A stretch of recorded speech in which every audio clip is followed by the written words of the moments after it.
Bonjour à tous. Une fois de plus, je suis très heureuse de vous compter parmi nous pour suivre cette nouvelle émission de Rimed Nati. J'espère que votre journée a bien débuté, car si ce n'est pas le cas, je m'en vais la rehausser avec un peu de piquant. Aujourd'hui, nous parlons du piment.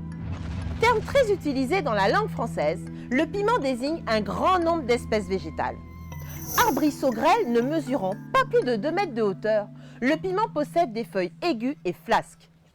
Ses fleurs sont de couleur blanc verdâtre, jaune ou violet et sont situées au sommet des branches axillaires. Les fruits sont coniques ou cylindriques et leur enveloppe a une texture presque similaire à celle du cuir. À maturité, les piments peuvent être jaunes, rouges ou verts. Ils contiennent de nombreuses graines aplaties en leur centre et leur goût est plus ou moins piquant. Originaire d'Amérique du Sud, le nom scientifique du piment provient du grec capto, qui signifie mordre. Aux Antilles francophones, le fruit porte différents noms qui varient en fonction de la variété. Ainsi, nous retrouvons des appellations en langue française comme petit piment, piment de Cayenne, en créole, piment grive ou tout simplement piment. Dans la Caraïbe anglophone, il est connu sous le nom de red pepper ou bird pepper. Et dans la Caraïbe hispanophone, Ari papaito ou pimienta. Cultivé dans la majorité des pays tropicaux et subtropicaux de la planète, il existe de très nombreuses variétés de piments qui présentent des tailles et des formes différentes. Ainsi, nous pouvons trouver de manière non exhaustive le piment antillais, le piment oiseau, le piment banane ou le piment vert. Écoutons ce que nous disent nos spécialistes du jour à ce sujet.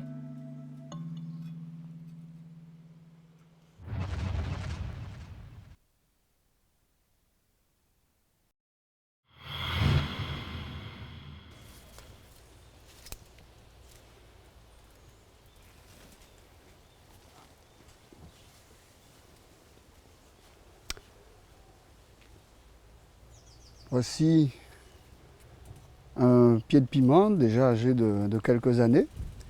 Donc c'est le genre Capsicum, dont il existe plusieurs espèces. La famille des Solanacées, c'est la même que celle de la tomate, de la pomme de terre, de la bélangère.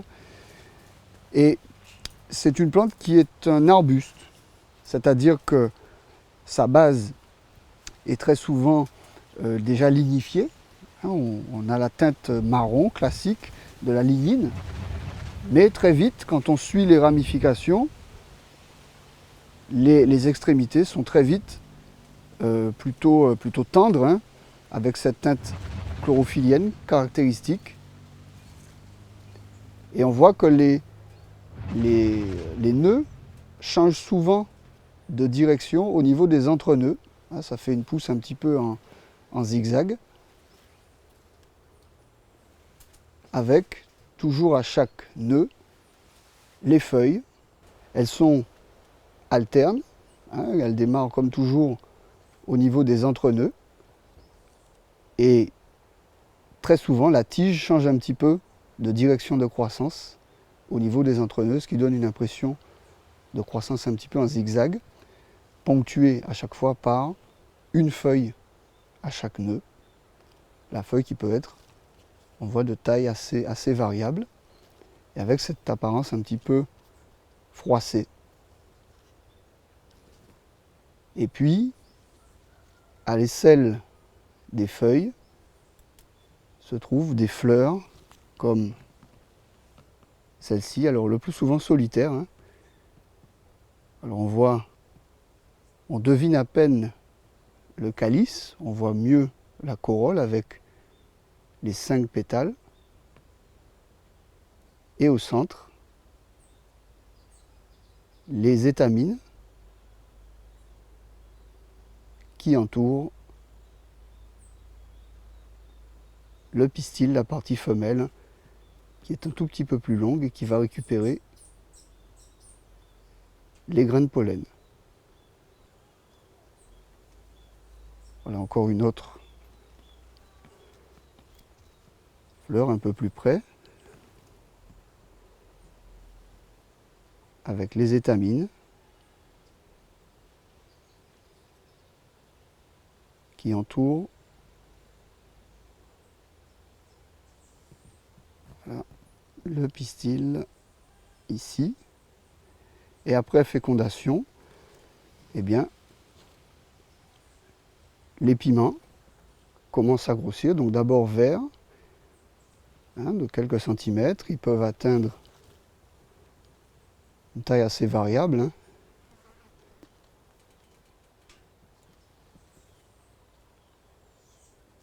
Et puis, un troisième, encore un peu plus.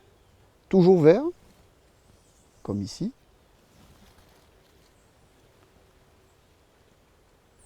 Cette bec un petit peu fripée, là aussi, comme les feuilles, et qui va commencer à rougir au fur et à mesure pour donner, voilà ici, un rougissement qui est en cours. Avec des parties encore vertes et d'autres déjà rouges. Et ici, un piment complètement rouge, dont l'intérieur permet de voir le placenta, cette petite membrane un peu blanche qui porte les graines aplaties.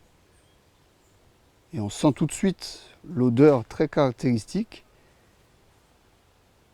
qui provient de la capsicaïne, l'alcaloïde un peu piquant, qui est contenu dans le petit gel qui entoure les graines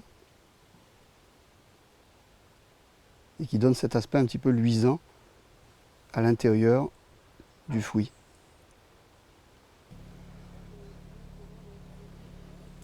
Et l'Odellassa, elle nous dit qu'il est grand temps que l'intervenant suivant nous en dise un peu plus sur les vertus, les nombreuses autres vertus du piment. Appelé scientifiquement Capsicum annuum, le piment appartient à la famille des Solanacées. Connu pour ses vertus culinaires, il possède également des propriétés nutritionnelles intéressantes. Riche en vitamine C, le piment est composé d'antioxydants, de flavonoïdes et de capsaïcine. La capsaïcine, molécule responsable de la saveur piquante du piment, est à l'origine de la plupart des propriétés imputables au piment. Effectivement, cette substance augmente la satiété et le métabolisme basal, faisant ainsi de ce fruit un excellent allié pour les personnes qui surveillent leur poids. De plus, ce composé est un très bon analgésique local, utilisé dans de très nombreuses préparations pour traiter les douleurs neuropathiques, musculaires et celles liées à l'arthrite et à l'arthrose. Le piment facilite également la digestion, notamment chez les patients souffrant de dyspepsie, c'est-à-dire de troubles digestifs se traduisant par exemple par des ballonnements, des brûlures gastriques ou des nausées. Notons que, malgré la sensation de brûlure que nous pouvons ressentir suite à l'ingestion de piment, ce dernier n'entraînerait pas, selon certaines études, des lésions digestives chez les patients en bonne santé. Au contraire, la capsaïcine aurait un effet protecteur contre les ulcères gastro-duodénaux. En outre, elle protégerait également l'estomac des effets néfastes des anti-inflammatoires non stéroïdiens. Pour obtenir un effet thérapeutique valable par l'alimentation, il est donc nécessaire de consommer des plats très épicés, mais nous pouvons également avoir recours aux gélules, aux comprimés ou bien aux teintures mères. Concernant son utilisation traditionnelle, la pharmacopée végétale caribéenne, Tramil, recommande l'usage de la feuille chauffée en application locale contre les furoncles et l'inflammation des ganglions. Toutefois, restons vigilants car à dose élevée, le piment peut irriter l'œsophage, l'estomac et avoir un effet laxatif. Le piment est également contre-indiqué chez les patients atteints de gastrite ou d'ulcères gastro-duodénaux. En conclusion, un petit conseil. Lorsque vous ressentez la chaleur du piment, n'ayez pas le réflexe de boire de l'eau, car cette méthode est souvent peu efficace. En effet, la capsaïcine, responsable de cette sensation de brûlure, est soluble dans les matières grasses, ainsi il est préférable d'avaler un peu de lait ou un aliment contenant des matières grasses.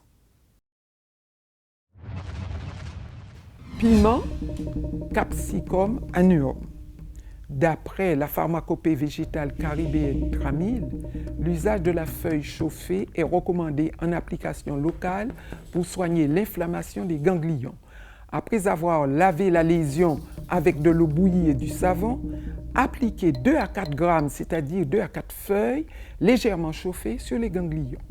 L'usage de la feuille chauffée est recommandé en application locale pour soigner aussi les furoncles. Lavez la lésion avec de l'eau bouillie et du savon. Appliquez 2 à 4 grammes de feuilles légèrement chauffées sur les furoncles. Précaution d'emploi.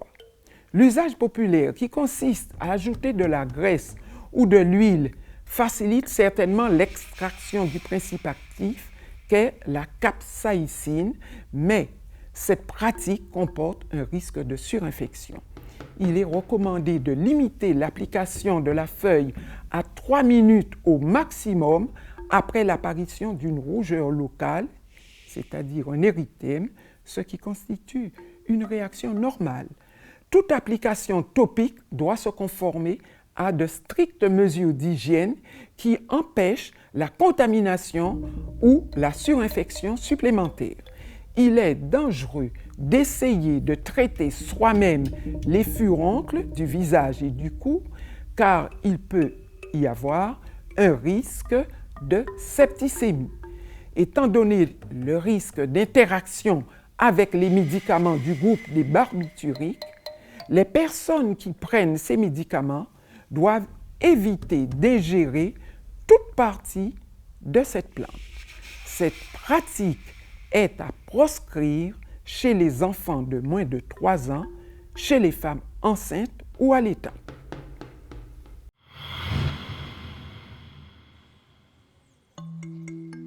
Merci à nos spécialistes pour leur intervention.